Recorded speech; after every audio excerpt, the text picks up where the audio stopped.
Bueno, vamos a ver algunas características que tienen que ver principalmente con el expresionismo alemán. El expresionismo alemán es un estilo cinematográfico muy importante porque va a ser uno de los primeros estilos cinematográficos relacionados con el cine de arte, con el cine de vanguardia.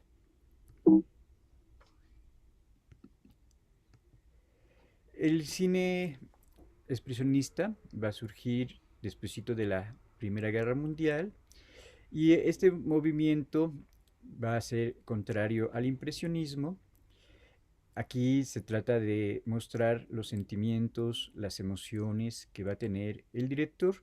Entonces la realidad no se va a ver tal cual, sino va a ser completamente una abstracción de lo que está pensando, de lo que está sintiendo el director o el creador.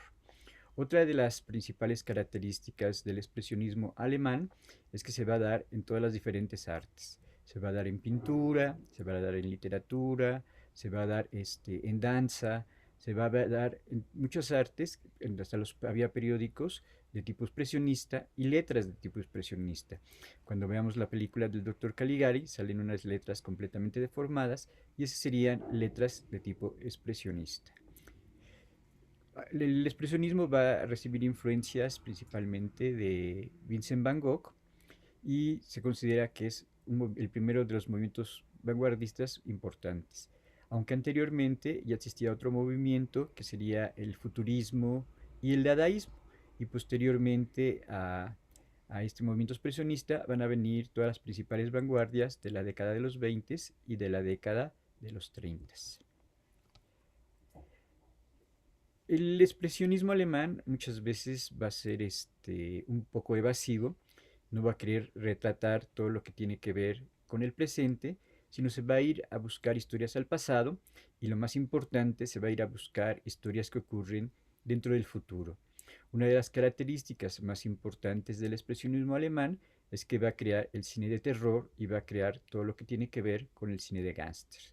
Esta idea de cine de terror y cine de gángsters posteriormente la va a copiar el cine de Hollywood, el cine estadounidense, pero ya van a ser sobre la base de las películas expresionistas. El expresionismo alemán principalmente se va a dar durante de 1919 al año de 1928. Se van a hacer cerca de 60, 70 películas que tienen que ver con lo que está viviendo la sociedad alemana, que como acaba de salir de la Primera Guerra Mundial, hay poco trabajo, hay una situación social difícil, y la gente quiere escapar de su situación cotidiana y buscar nuevos mundos. También las productoras expresionistas alemanes querían competir con otros países, principalmente el cine que venía de Hollywood, el cine que provenía de Italia y el cine que venía de Inglaterra. Ellos quieren crear un cine completamente nacionalista y para crear este cine completamente nacionalista va a haber mucha inversión de dinero para el cine y van a comprar nuevas cámaras, nuevos equipos de iluminación y principalmente la construcción de los estudios más grandes, que son los estudios de la UFA. El expresionismo alemán principalmente va a surgir en la pintura. Entonces, en este movimiento que surge en la pintura, surge a principios de siglo y va a ser influenciado principalmente por los pintores postimpresionistas, como sería el caso de Van Gogh, como sería el caso de Gauguin y principalmente el caso de Edvard Munch. Esto, como decíamos hace ratito, se orienta principalmente hacia la abstracción. Un ejemplo de ello podría ser que los caballos, en lugar de tener un color natural, van a presentar un color amarillo, o las bocas pueden ser rojas o pueden ser verdes, las perspectivas van a estar distorsionadas. Y otro elemento muy importante, en el caso principalmente del cine, va a ser el manejo de la iluminación, que va a jugar con las luces y las sombras, que van a representar todo lo que tiene que ver con el bien y con el mal. Aquí tenemos un ejemplo de en qué se estaría inspirando el expresionismo, que sería una pintura de Van Gogh, que nosotros podemos ver cómo está deformado completamente las casas, cómo están deformados completamente los cielos, y es un color completamente subjetivo. Aquí este movimiento se consideraría completamente abstracto porque no quiere ser realista, sino quiere más bien presentar los sentimientos del pintor, los sentimientos del creador. Aquí tenemos otros ejemplos muy clásicos, que sería el caso de Edvard Munch en su pintura célebre del Grito, y ahí todo está distorsionado. El fondo, el rostro del personaje, la cara con la que está gritando, los elementos del paisaje, y también podemos ver una distracción que tiene que ver principalmente con los colores, ¿no? Vemos un color en el cielo naranja y sabemos que el cielo es completamente azul, y también nos está dando una idea de terror, una idea de angustia, una idea de violencia. Del otro lado tenemos a una mujer, y ahí también completamente estaría distorsionada todo lo que tiene que ver con la perspectiva y todo lo que tiene que ver con el cuerpo del personaje. Vemos un personaje completamente alargado, con manos muy largas, con pies muy largos, entonces no tendría las proporciones normales de un cuerpo normal, sino estaría completamente alargado. Aquí presentamos una distorsión. También podemos encontrar una distorsión que se ve en el caso de la sombra, y se ve en el caso de la sombra que no es una sombra que quiere ser realista y no está expresando más algo que tiene que ver con su estado de ánimo. Aquí tenemos esta distorsión de colores, y aquí, por ejemplo, vemos los caballos, y los caballos son azules, o en la otra diapositiva podemos ver la distorsión del cuerpo de la mujer, o la distorsión de la cara de este personaje que lleva un uniforme. Aquí tenemos otra pintura expresionista, y en esta pintura expresionista, que es completamente muy representativa del expresionismo, vemos la distorsión de los cuerpos, la distorsión de los rostros, como vemos esta cara alargada, con ojos muy grandes, con bocas muy grandes, y que no querían ser para nada realistas, sino están expresando un punto de vista del autor, y muchas veces sería una crítica muy grande a los personajes que está representando. Hay que decir que, por ejemplo, el expresionismo alemán va a influir principalmente a algunos pintores mexicanos, como en el caso de Diego Rivera, cuando pinta su cuadro de la Alameda Central, o en el caso de otros pintores, como sería Orozco, estarían teniendo influencias principalmente de este movimiento artístico. Bueno, vamos a ver un video que nos habla acerca de cuáles son estas principales características. No.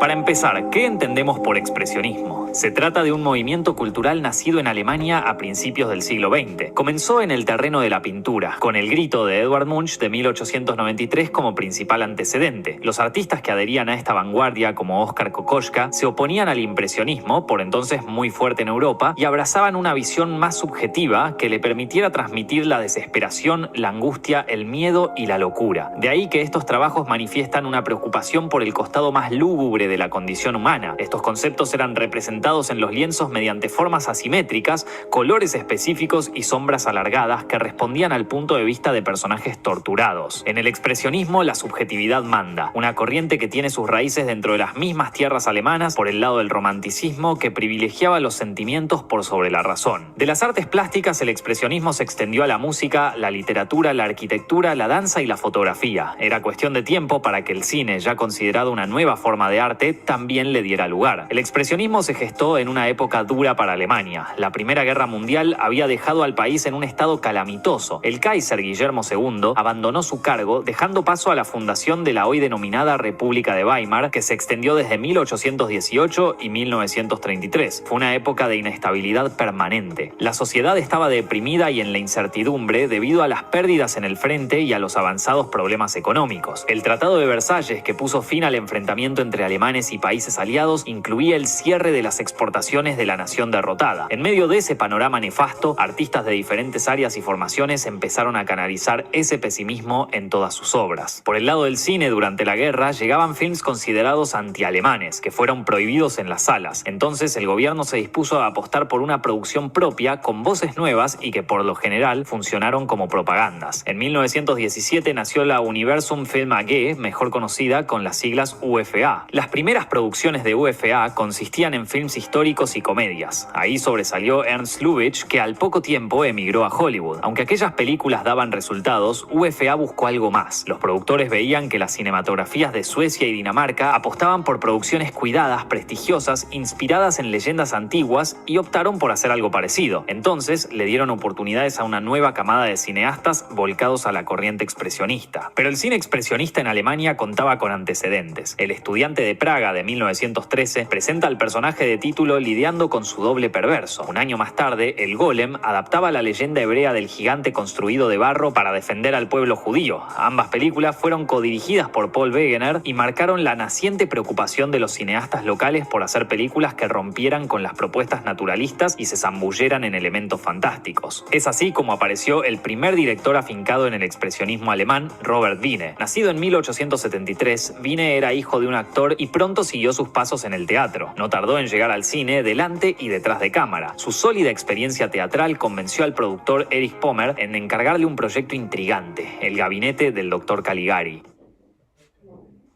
La historia del perverso Caligari y César, su ayudante sonámbulo y autor de crímenes, estaba inspirada en un hecho policial sucedido en Hamburgo. La idea de los guionistas Hans Janowitz y Karl Mayer era plasmar una metáfora de las atrocidades cometidas por el Estado alemán durante la guerra. Janowitz, en especial, estaba muy resentido con las autoridades de su patria, ya que había tenido que combatir. Aunque la crítica política del guión nunca se perdió, la incorporación de Wiene al proyecto convirtió al film en algo más arriesgado estética y temáticamente. Para empezar, Wiene añadió a la historia un prólogo y un epílogo en el que se da a entender que todo fue el sueño del protagonista internado en un hospital psiquiátrico. El director reforzó sus ideas a través de la puesta en escena realizada dentro de un estudio. Los decorados presentan calles y edificios torcidos, irreales, pesadillescos, en sintonía con el carácter de la historia. Los responsables de construirlos fueron Walter Riemann, Hermann Bahr y Walter Röhring, integrantes de la revista berlinesa Der Sturm, fundamental para la difusión del arte expresionista. Tan poderoso sigue siendo el trabajo de los diseñadores que por lo general se les atribuye el mayor logro de la película. Otra virtud era la iluminación, mejor dicho, la no iluminación o la iluminación anticonvencional. Las luces y sombras fueron pintadas a mano, un detalle acorde con la búsqueda creativa de Wiene y los suyos, aunque también se debió a la escasez de personal eléctrico en el set.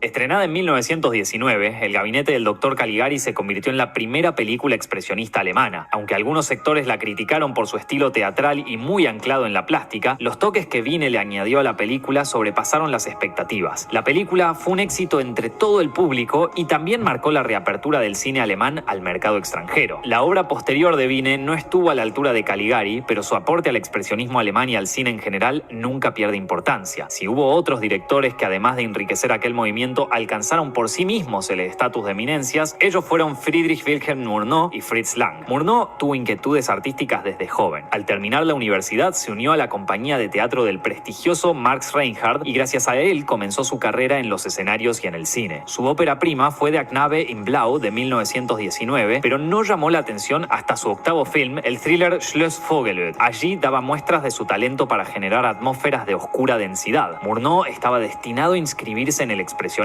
Al igual que Hans Janowitz, había servido en el ejército alemán, donde se desempeñó como piloto de aviones y pudo exorcizar su desencanto en los largometrajes que dirigía, más precisamente en su siguiente película, Nosferatu, una sinfonía de horror. Producida por Prana Films, una compañía pensada para hacer películas con temática sobrenatural, Nosferatu era una adaptación de la novela Drácula de Bram Stoker, pero la intervención de la viuda del autor obligó a los realizadores a modificar los nombres de los personajes. De este modo, el vampiro principal ahora se llamó el Conde Orlok. El fuerte de Nosferatu es el trabajo de Murnau detrás de cámara, un trabajo que, si bien inscribe en la tradición expresionista, consigue liberarse de determinadas ataduras estéticas y hace su propio camino. Los interiores fueron rodados en los estudios Jofa, en Berlín, pero a diferencia de Caligari, el resto se filmó en locaciones reales de Eslovaquia y en ciudades costeras del mar Báltico. Estos lugares resultaron perfectos para el clima onírico que pretendía el director. Además del ojo de Murnau, el otro punto crucial de Nosferatu es el personaje del título, interpretado por Max Schreck. Este actor venía de una amplia trayectoria teatral y hasta fue colega del director en la compañía de Reinhardt. Sin embargo, como se sabía tan poco de su vida privada y casi todos los films en los que participó están perdidos, nació el mito de que Max Schreck era un vampiro verdadero y que Murnau le pagó para que en la escena final mordiera a la protagonista. ¿Era tan fundado el nacimiento de este mito? Bueno, por lo pronto Schreck en alemán quiere decir miedo. Y sí, aunque no se escribe exactamente igual, el nombre del ogro de las películas animadas viene de esta misma palabra. Al estrenarse en 1922, Nosferatu fue un éxito. Esto no impidió que llovieran más juicios por parte de la viuda de Bram Stoker y como consecuencia, Prana se disolvió y la mayoría de las copias fueron destruidas. Por fortuna, algunas pudieron ser rescatadas y pronto se consolidó como un clásico del expresionismo alemán y del cine a secas. La carrera de Murnau no se estancó en Nosferatu, siguió plasmando su enfoque expresionista en Phantom y sobre todo en Fausto. Basada en el drama de Goethe, presentaba el pacto del protagonista con Mefisto, un ser demoníaco. Aquí, el director despliega su maestría para las escenografías, la fotografía y los efectos especiales que contribuyen a la creación de momentos únicos, como cuando Mefisto parece envolver la ciudad con sus enormes alas. El otro nombre poderoso que se destacó dentro del expresionismo alemán fue Fritz Lang. Oriundo de Viena, Lang se formó como arquitecto, aunque terminó inclinándose por su verdadera pasión, la pintura. Vivió durante mucho tiempo en Francia y durante la Primera Guerra Mundial se enlistó para combatir por el Imperio Austrohúngaro. Fue herido en combate, pero dentro del hospital militar conoció al director Joe May, que le dio sus primeras oportunidades en el cine. Empezó a dirigir en 1919, pero recién 2 años más tarde, con The Amour de Todd, se sumergió en las aguas pantanosas del expresionismo. Allí narra la historia de una pareja que debe lidiar con la mismísima muerte, una película que tocaba de cerca a Lang, ya que su primera esposa se había suicidado. En Dr. Möbius der Spieler y en Los Nibelungos, Lang demostró su madurez y su capacidad para trabajar con grandes escenografías y plasmar escenas dramáticas, cualidades que convencieron a los productores de la UEFA para financiar su producción más ambiciosa, Metrópolis. Esta epopeya futurista cuenta la lucha entre los obreros de una megalópolis y los poderosos que dominan los recursos, con una historia de amor en el medio, al estilo de Romeo y Julieta. Como en otros casos, esta película sobresale por su enorme potencia visual. En Metrópolis, Lang explora el territorio expresionista desde la arquitectura, con sus construcciones monumentales y el trabajo con las luces y las sombras. El ambiente opresivo del mundo subterráneo proviene de las máquinas y de los obreros, igual de fríos y maquinales. En cuanto a la ciudad, el director la modeló en base a un viaje a Nueva York, donde quedó impactado por los edificios y los contrastes con el resto de la geografía. Desde su estreno en 1927, Metrópolis representa el punto más alto del cine expresionista y es un referente para la ciencia ficción venidera, inspirando a obras como la saga de Star Wars, Blade Runner y El Quinto Elemento. La carrera de Lang siguió su curso más lejos del expresionismo, pero sin abandonarlo del todo. El mejor ejemplo es M. el vampiro de 1931. Inspirada en los crímenes de Peter Kürten, apodado el vampiro de Düsseldorf, la película tiene a Peter Lorre como un asesino de chicos. Además de los cineastas ya mencionados y consagrados, también hubo otros exponentes del expresionismo alemán. Wegener, pionero del movimiento, codirigió otra versión de El Golem, estrenada en 1920. Paul Leni pasó de ser un escenógrafo a director de films. Das Faxfigurenkabinett, por ejemplo, es acerca de un museo de cera en el que cobran vida el sultán Harún al-Rashid, Iván el Terrible y Jack el Destripador. Para fines de los años 20 ya no se hacían más películas expresionistas, pero los principales artífices de este movimiento continuaron sus carreras. Al igual que Lubitsch en su momento, un buen número de técnicos y actores cruzaron el Atlántico para trabajar en Hollywood. Friedrich Murnau dirigió Amanecer en 1927, una de sus obras maestras. Lang tuvo una prolífica carrera y si bien no volvió a tener un control férreo sobre sus creaciones, pudo mostrar su destreza con la cámara y las luces en películas como La mujer del cuadro y Los sobornados. Conrad Veidt, el sonámbulo del gabinete del Dr. Caligari, participó en film del calibre de Casablanca, pero donde más se sintió el toque expresionista fue en el cine de terror, a comienzos de los años 30 y en plena... Bueno, vamos a ver cuáles serían algunas de las principales películas del movimiento expresionista alemán. Ya vimos que una de las principales películas que van a iniciar el expresionismo alemán sería primeramente El gabinete del Dr. Caligari. Esta película fue tan importante que va a crear toda una serie de movimientos que se llamaría el caligarismo. El caligarismo era el monstruo, el personaje deforme, y esta, como tuvo tanto éxito y asustaba tanto a los espectadores de la época, se va a crear todo un movimiento que va a ser el movimiento caligarista, que tiene que ver con este personaje loco, enfermo, monstruoso. Otra película muy importante que estaría relacionada con el gabinete del Dr. Caligari sería El Golem de 1919, que se trata de crear vida en un personaje completamente monstruoso. Otra película importantísima va a ser la película de Fritz Lang que se llama Las Tres Luces. En esta película, la muerte concede 3 deseos a una persona y si no logra impedir que antes de se apaguen las tres velas, este personaje va a morir. Esta película de las tres luces va a influir principalmente en Buñuel y va a influir principalmente en Hitchcock. Hitchcock, por ejemplo, dice que cuando vio la película de las tres luces decidió ser cineasta. También Buñuel hablaba de que vio la película y le pareció una de las películas más interesantes dentro de la historia del cine. Después vendrá la película de Nosferatu, que trata sobre la leyenda del vampiro. Es la primera película que se hace acerca de este personaje, que sería el vampiro. Y otra característica sería que aquí ya está completamente hecho todo lo que sería los elementos del terror. El monstruo, las luces, lo que tiene que ver con el bien y con el mal. Y esta película va a influir principalmente en Estados Unidos para crear el horror, para crear el terror. Aproximadamente en 1930 se va a crear Drácula el vampiro y esta película está inspirada completamente en Nosferatu. El camarógrafo de la película de Nosferatu se fue a trabajar para hacer la película de Drácula y tanto en Nosferatu como en Drácula va a haber varios movimientos de cámara, se va a manejar la luz, los contrastes de luz, la idea del bien y el mal y sería como una correspondencia que el fotógrafo va a pasar de Alemania a trabajar en Estados Unidos. Otra película importante sería de 1924, El gabinete de las figuras de cera, que también tiene un tema de terror, un tema de horror.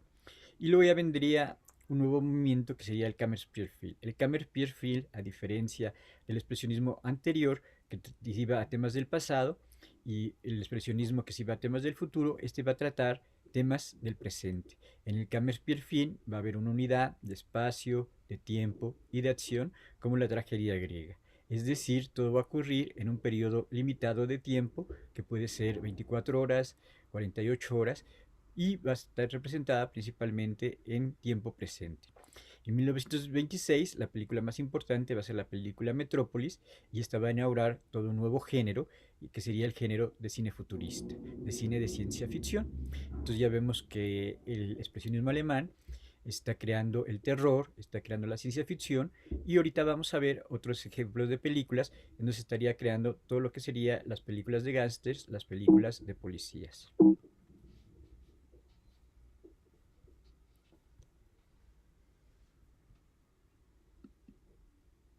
Los principales directores expresionistas, principalmente van a ser 5 o 6 directores expresionistas.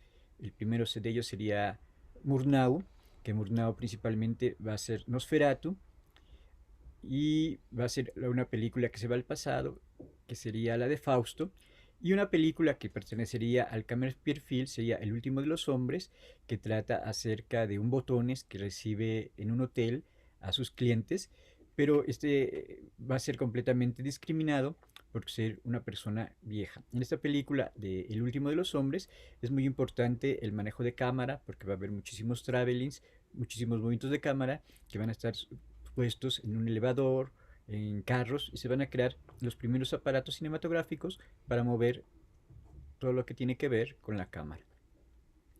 Fausto y el Tartufo de Murnau serían películas que van a ir a la historia del pasado.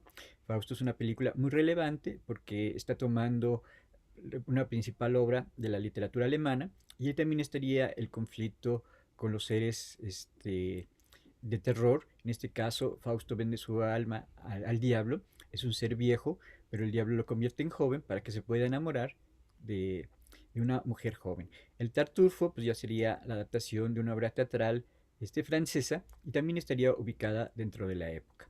Estas películas, Metrópolis, Fausto y el Tartufo, serían unas películas superproducciones que van a tener mucha inversión, muchos extras y muchos efectos. En cuanto a Friesland, ya vimos su película de las tres luces que va a influir en Buñuel. También tendría otra película de época que se llama Los Nibelungos. Y esta película es muy importante porque sigue la saga de leyendas alemanas. Y para hacer esta película se va a filmar completamente en un estudio, pero en este estudio van a existir castillos, van a existir batallas, van a existir caballos y sería una película completamente de superproducción. Esto muchas veces se conoce como el expresionismo colosal, que tiene una superproducción durante la década de los 20. Y otras películas que van a hablar acerca de los gángsters sería principalmente El Doctor Mabuse, Y Fritz Lang estaría principalmente representando estas películas futuristas con Metrópolis y estas películas de Gaster principalmente con el Dr. Mabuse y con otra película que sería que sería también de Gangsters.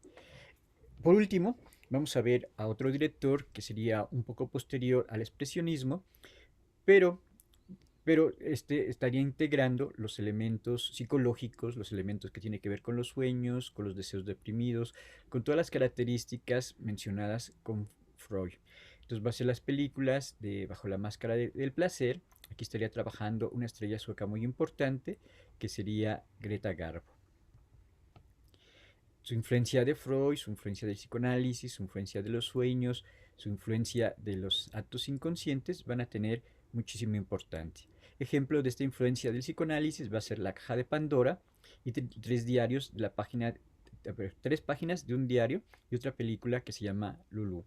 Y Ulrich Pans va a ser uno de los primeros autores que va a traer un cine completamente psicológico y que va a hablar de los personajes de clase media, de clase alta, pero con motivaciones completamente psicológicas. Algunas de estas películas de Pats se van a estar relacionadas con un realismo más socialista. Entonces aquí ya estamos pasando a otro movimiento que ya no sería el expresionismo alemán, sino sería un cine muchísimo más realista y en el caso de Pats un cine muchísimo más psicológico. Bueno, para terminar vamos a ver algunos de los principales libros que hablan del expresionismo alemán. Uno es el de Lotte Eiser, que se llama La pantalla demoníaca, y el que hace como toda una historia de las películas expresionistas. También un teórico español, que es Vicente Sánchez Biosca, va a ser la historia del cine alemán, pero relacionado con la República de Weimar, que la República de Weimar va a ser un periodo muy corto, principalmente de 1918 a 1925 aproximadamente, y este gobierno va a apoyar todo lo que tiene que ver con las artes, en pintura, en música, en danza, en cine, en teatro, y va a ser van a crear todos los movimientos de vanguardia, principalmente relacionados con el expresionismo durante este periodo. Va a desaparecer completamente la República de Weimar y su relación con el expresionismo cuando llega Hitler a partir de la década de los 30 y él pensaba que estos movimientos vanguardistas y movimientos expresionistas eran bastante decadentes y él va a propugnar principalmente por un cine muchísimo más realista. Y el último estudio muy importante que tiene que ver con el expresionismo va a ser de Caligari a Hitler. Aquí ya se está indicando toda esta proveniencia de que el expresionismo tiene influencias románticas, pasa por el expresionismo y va a terminar con Hitler cuando quiere hacer un cinema realista. Entonces, para concluir, solamente podemos decir que el expresionismo no va a morir por falta de talentos, sino por situaciones políticas, por situaciones sociales. Casi la mayoría de los directores, la mayoría de los camarógrafos, actores, van a emigrar a Hollywood y cuando sube Hitler al poder, va a tratar de hacer un cine completamente diferente, principalmente un cine realista y lo que tiene que ver con un cine de propaganda.